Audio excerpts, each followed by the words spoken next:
Andy, we took Memorial Day off for all the right reasons, but it did feel a little weird not, we haven't talked since Friday. It seems like a long time.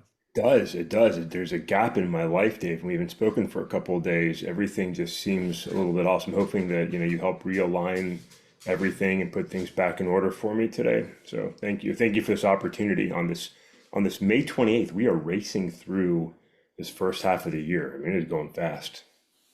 This seems a little crazy. Well, when you get flooded with news every day, it makes it seem like what day are we on after all? So, but yeah, it is a little crazy.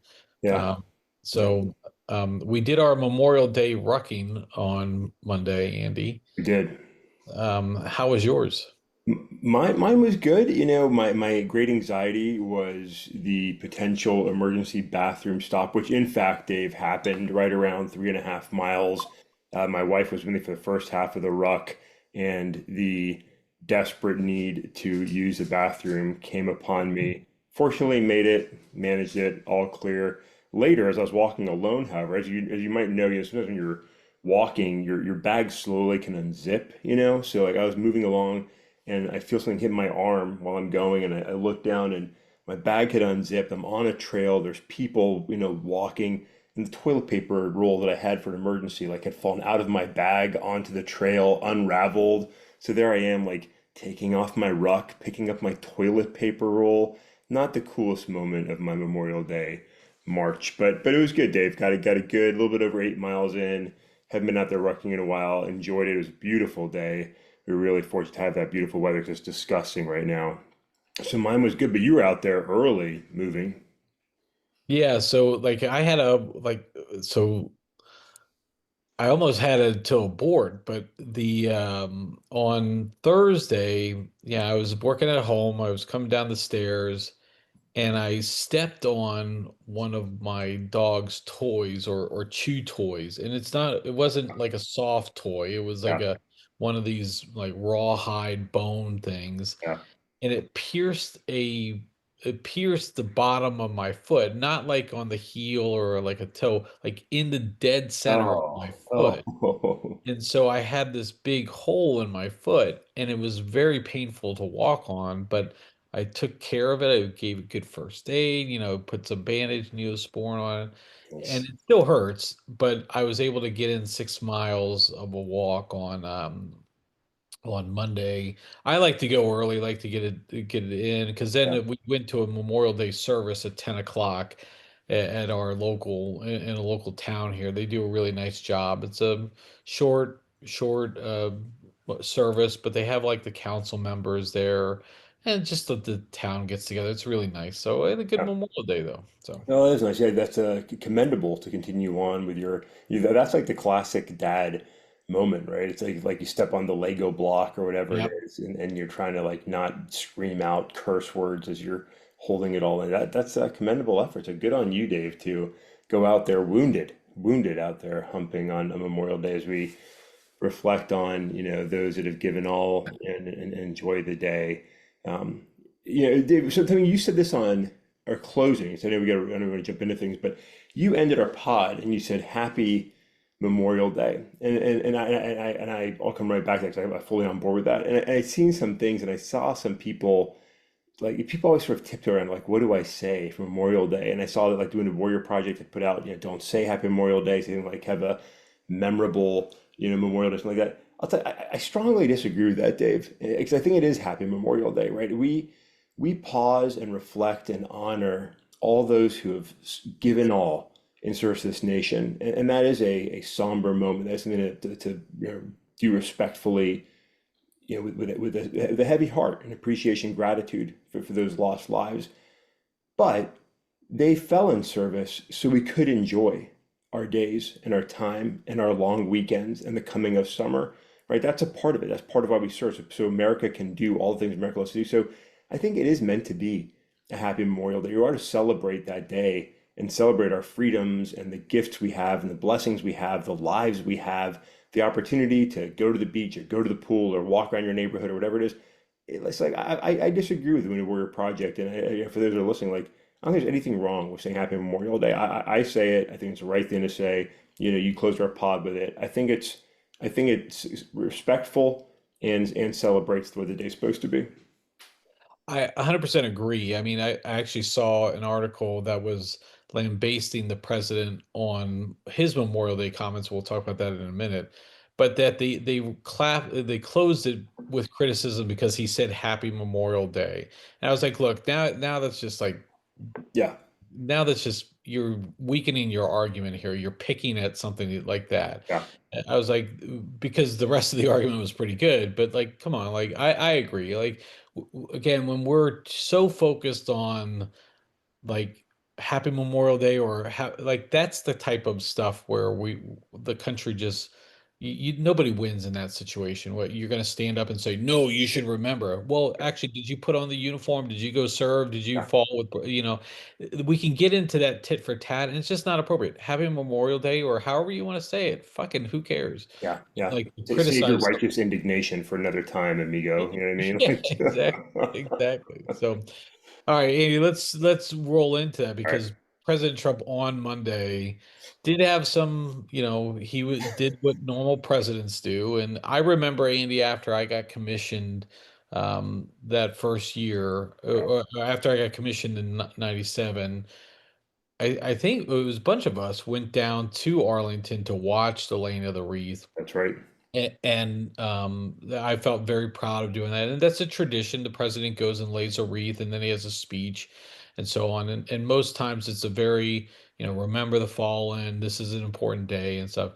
And I guess Trump's speech was okay. I mean, he definitely used it to talk about how he saved the country from the previous 4 years and so on. But more telling was his social media post beforehand, where he started off by calling, Happy Memorial Day even to those scum of the earth, effectively, and again using every opportunity. And this was a great weekend for Trump because he used every opportunity to say, none of this is my fault. I'm great. Everybody else, I'm saving the world from everything. And everybody else, I'm just surprised about. I'm shocked. You know, Putin is crazy. The scum of the earth are out there. And it just, and his, not to mention his remarks at West Point, which were another embarrassing type of, Yeah, opportunity here to encourage your future service members and women, and he used it as an opportunity again to highlight how the previous administration was wrong, and he's saving the military and all this other stuff. I mean, self-awareness. Anybody? I don't know. I mean, does anybody sit there and say, "Hey, you're a fucking idiot"? I guess not. So. no, no, nobody in the president's circle has the courage to do that anymore. Those that have had their security clearances revoked and become enemies of the state, it's Donald Trump. So no, nobody does that anymore, Dave. But it was, I mean, also, out there Memorial Day, with your MAGA hat on at West Point, Oh yeah, but that's another story. But, I mean, it's hard. I mean, to be honest, it's hard, but it's the right thing to do. Like sometimes to separate the man from the office. And so when the president is out there, like at Arlington, like I think we just honor what he's participating in, which is a tradition of remembering those that have fallen. The Tomb of the Unknown with the 29th Infantry Division, one of America's most disciplined units. I think we just pause and just. It's so hard even for us today in America just to celebrate even the things that should be unifying because our divisiveness is so extreme. It's like you see Trump, it's like, oh, what's he doing out there? But he doesn't help when he starts the day out with his all caps rants and raves. He doesn't help when he shows up at West Point and he gives his speech, and it's a divisive speech, and he's wearing his campaign propaganda. Like he could help America to unify by just respecting the office himself a little bit more, but everything becomes a celebration of Donald Trump, and it just adds to the tension and the divisiveness of this country. It's frustrating. Yeah, it's been really bad lately. I mean, we can talk about like the Russia piece where Russia over the weekend had a very aggressive attack on Kiev, one of the worst ones ever. And now Putin, Trump is coming out and claiming Putin has gone crazy and so on. It's very reminiscent of, George W. Bush back in 2000 or 2001, whenever he says, I stared into the soul of the man. I looked in the eyes Yeah, and again, people, Putin's a trained manipulator. I mean, he's a authoritarian. I mean, I don't know what more you need to say. And he's played U.S. presidents for 25 years now, Yeah. and we continue to fall into the same routine.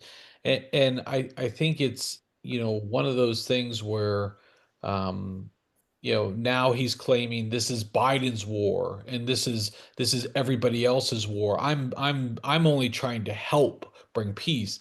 And I think that was a troubling start. You have over the weekend Canada, who King George or King kind of can't even remember the name, King Charles. Yes, yes. And I was like, what king are we on here? But King Charles was in Canada and he's speaking about the sovereignty of Canada in a direct rebuke to the president. And then the president comes out and says, "Hey, the Golden Dome, we offer, you can be under our Golden Dome if you just became part of the United States. It's free for you. Otherwise, it's going to be $60 billion." And Yeah. it's those type of things that continue to just undermine any like even if the president had a good policy, even if the president had a good action for things, other than this chaotic tariff on, tariff off, company on, company off, good person, bad person, all these type of things, even if any of that is true, he continues to undermine himself and just show what a shit show this is, to the rest of the world by these just spastic 2 a.m., 1 a.m. type of things that happen. It's amazing, Andy. It's amazing. I mean, and I've got nothing to add to it. It's right on. It's just the nonsense and the idea of governing by tweet. You know what I mean? Again, just like the one about Putin. You talk about like, a, a lot of really bad things would have already happened to Russia, and I mean really bad. If not for Donald Trump, it's like just that's like that doesn't work. Like Putin's not going to pause and reflect on your truth posting and be like, oh, you know what, I'm gonna dial back what's happening in Ukraine because Donald Trump said something on Truth Social. Like fucking do your job, man. Like get in there and really govern. And like Canada's not joining the union. Quit with the stupidity. Just do your job. But Dave, I got nothing to add. I got nothing to add. Okay, let's stop with this one here, Andy, because this is just we'll have something more to talk about on Friday. It's just a little crazy. So, all right, Andy, another interesting thing came up over, and we've talked about this in other states, but on over the maybe it was late on Friday over the weekend. I think the bill was discussed or debated over the weekend, but the state of Texas has approved the measure to add the Ten Commandments in every classroom across the state. Um, I don't even like this is reminiscent of Oklahoma a couple months back where they were talking about prayer in the classroom or offering classes on or doing Bible studies as ancient historical texts and so or a history class effectively or something to that effect and now we have the Ten Commandments coming back in and look, we're both men of faith, we both respect the Ten Commandments, but we both pretty much agree that it has no place in the classroom. The separation of church and state. We have more than one religion in this country, even though some people would think that this is a solely Christian nation. We have a constitutional amendment that says you're guaranteed the freedom of religion, and that freedom is can be impeded when you're pressing one religion over the other. And I think this is the challenge here. Again, nothing against the Ten Commandments, but unless you're going to put every one of these like things for every religion in the world, then we're not treating everybody equally, which is what our country stands for. So, thoughts on this when you saw this come across, and very interesting debates over the weekend in Texas that I saw. So, Yeah, it's pandering bullshit, Dave. It's disgusting. It's disgusting to see politicians, write legislation and just pander to any group, be it the community of faith, Christian community specifically, racial groups, whatever. Like it's just disgusting when politicians pander, and it's disgusting when politicians attempt to use force to get others to comply with their preferences and wills. And we see both those happening all the time, right? So I'm going to use the power of the state and make you embrace the Ten Commandments in your classroom because that's what I believe. Like, imagine the absolute outrage if some school district in Michigan decided to have a reference to the Quran posted in every classroom, right? There would be absolute minds exploding in the streets if that were to happen, right? But like that's what you invite when you do stuff like this. There's no need to force any religious belief. God, the Ten Commandments come from the Jewish tradition, embraced by Christianity. Doesn't matter. Like there's no need to put that in the classroom in the public school system. You can go to a private school. You can have that in the classroom. That's fine. It doesn't belong in the public school. And like, is this because it's really going to make a difference, or like are kids going to pause and not get into a fight or not tease another kid because the Ten Commandments are on display in the classroom? No, like not at all. Zero chance of that. But are we going to some teachers now reference it and speak to it and their faith in the classroom? Doesn't really belong, right? Doesn't really belong there. But again, it's just pandering to a specific community and forcing your views. As long as we continue to celebrate the culture wars in our politics, we're going to continue to have these kind of stupid things occur that just, again, further divide America. Unnecessary, unhelpful. And again, it had nothing to do with anything against the Ten Commandments. Great. I have them literally right next to me right now in my home, in my home, not in a public classroom. We're celebrating children from all walks of life with different beliefs, where we don't need to do that. It's just so gross. Like Texas is full of some really bullshit legislation right now. It's sad to see because Texas is a great state, man. Texans are awesome, but there's some bullshit politics going on down there. Well, to your point, like, look, again, this is where we're getting schools confused. The schools is a place of learning, education, awareness. And I heard some legislators say this is historical text and we should be teaching it. Okay, okay, okay. There's a different part of that, but posting the Ten Commandments in the school, like if you want it, I bet most of those politicians, almost all those politicians, don't even have it in their house, Andy. To your point, you reference it, put it in your house. But again, I think these politicians are confusing and I guess reinforcing this belief that the schools are going to are going to like raise your kids for you. Like if you want to teach your kids about how to properly teach, you in your household have the power to do that. Educate, the schools are a place of education and awareness and creating, individuals, arming them with the skills they need to move forward. The Ten Commandments, look, have a religion class, do things like that where you study all religions and understand the religions of the world. I did that in college. I mean, but that's not the place of the classroom. And I can guarantee you, most of these politicians couldn't tell you the Ten Commandments or today, and don't even have any references to them in their own lives. Yet they're going to force it upon people. And again, this isn't just about individuals of other faiths. Say you're, like, I don't want that. I don't want a teacher talking about that in the classroom. I like think about where this is going to go now. The slippery slope continues Yeah.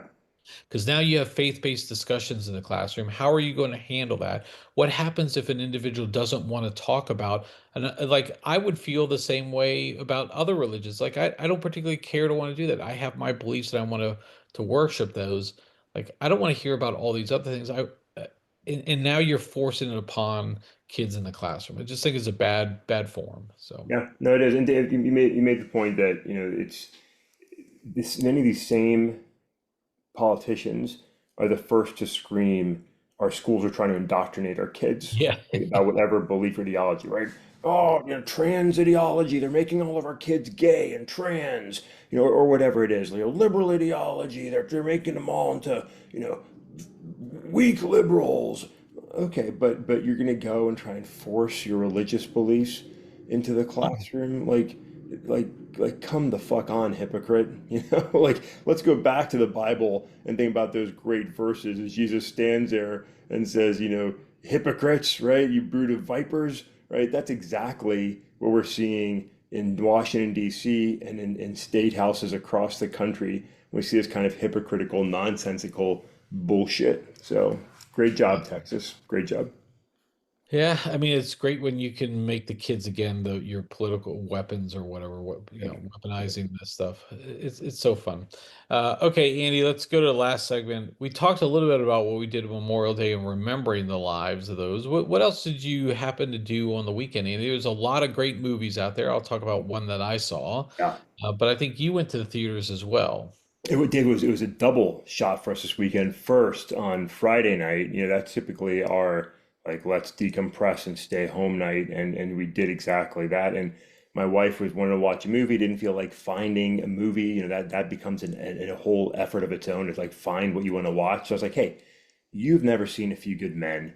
Like that's a cultural reference point you should be familiar with. And she was like, let's do it. I'm down. Put it on.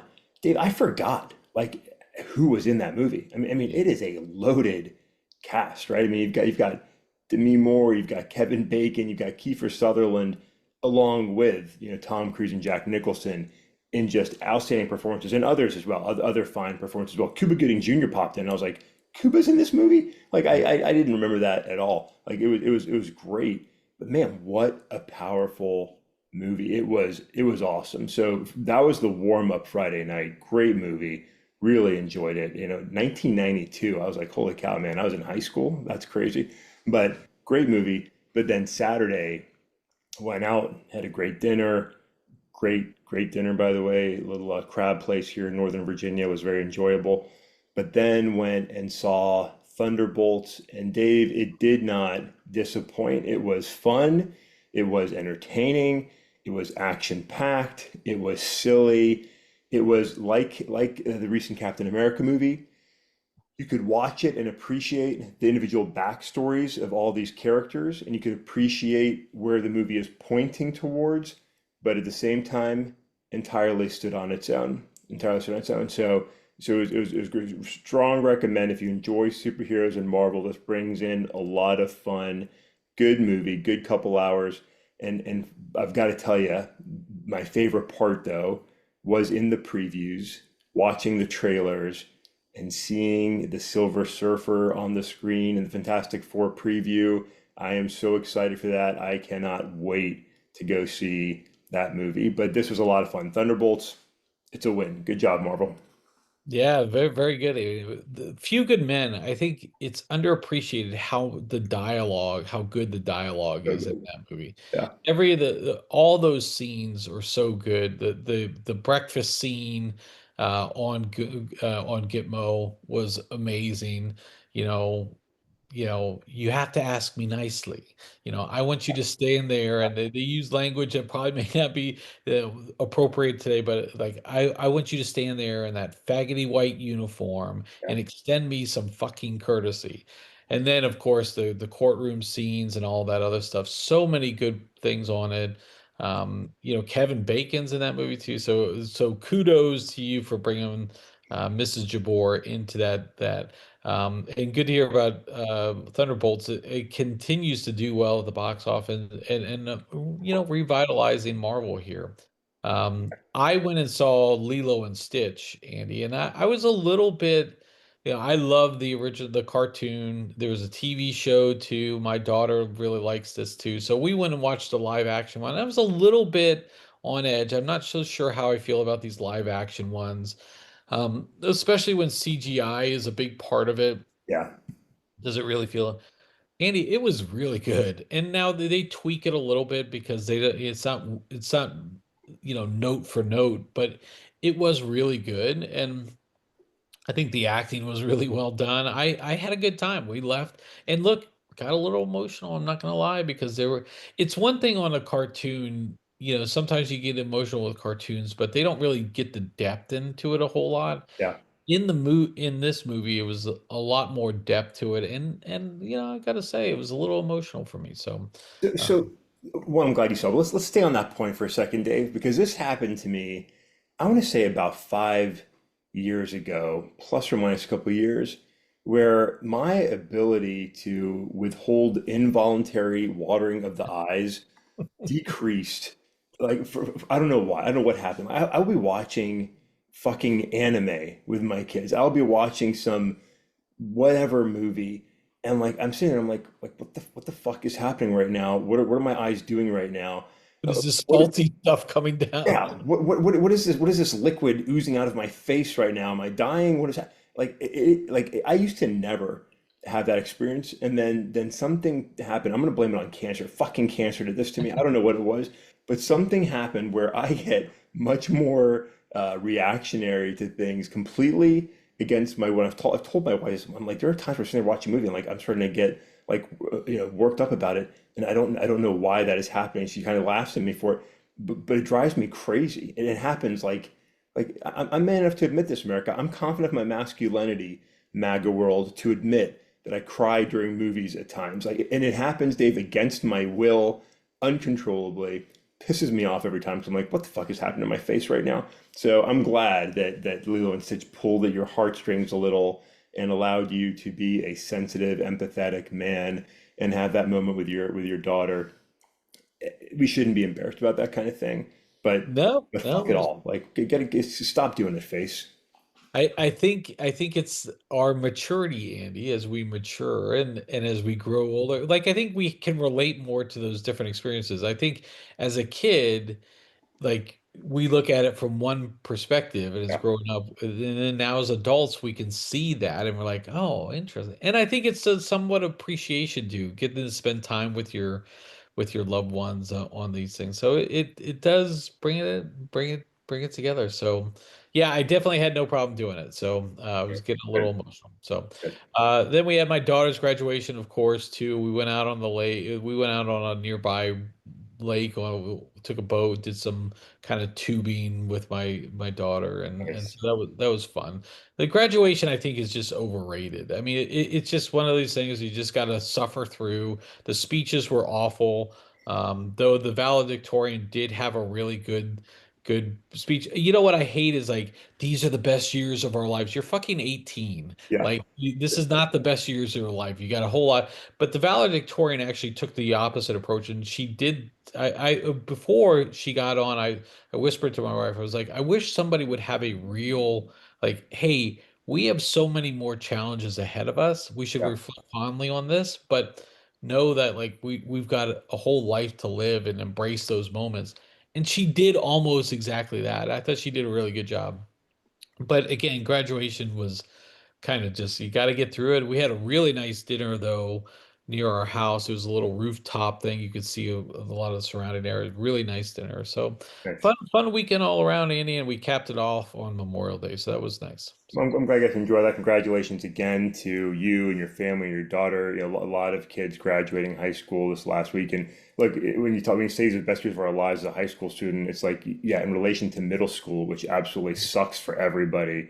Yeah, it's the best years of your life because middle school sucked. But like, yeah, like there's so much more to do. But you mentioned something, Dave, I think is a great American pastime, underappreciated and undervalued, which is the beauty of tubing. Like oh yeah. getting in an inner tube and whether you're floating down the river, being dragged by a boat, like that is just so wonderfully American and awesome. You know, I love it. We've got the beautiful state of West Virginia, you know, next door to me here. You can jump on the Shenandoah, you can go tubing, you can go rafting, but like getting in that lazy inner tube and just drifting downstream and seeing others do the same thing, some, you know, towing along a container of beer or other beverage of their choice, and just like having a good time, jumping in the river.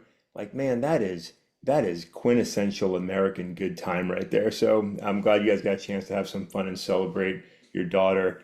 This is an awesome country, and when we don't have presidents that are being assholes, an experience you and I have never experienced in our lifetimes, and we don't have the nonsense that goes on around us all day, like pandering in the state of Texas, we can really celebrate the great things that do make America great and wonderful and awesome, like jumping in a fucking rubber tube and drifting down the river and celebrating major family milestones and events and watching crazy movies, and Dave being man enough to tear up a little bit and to say, I'm fine with it. So good job. There you go, Andy. I think you wrapped that up pretty well. So I definitely agree. And we're here. We're now like the summer is officially moving forward in full swing as kids get out of school. Vacations are going to be coming. And we're looking forward to being on this podcast with you all as you continue to listen to us for some reasons I'm not quite sure why. But with all that said, Andy, I will catch up with you. This is a short week, so I'll catch up with you on Friday.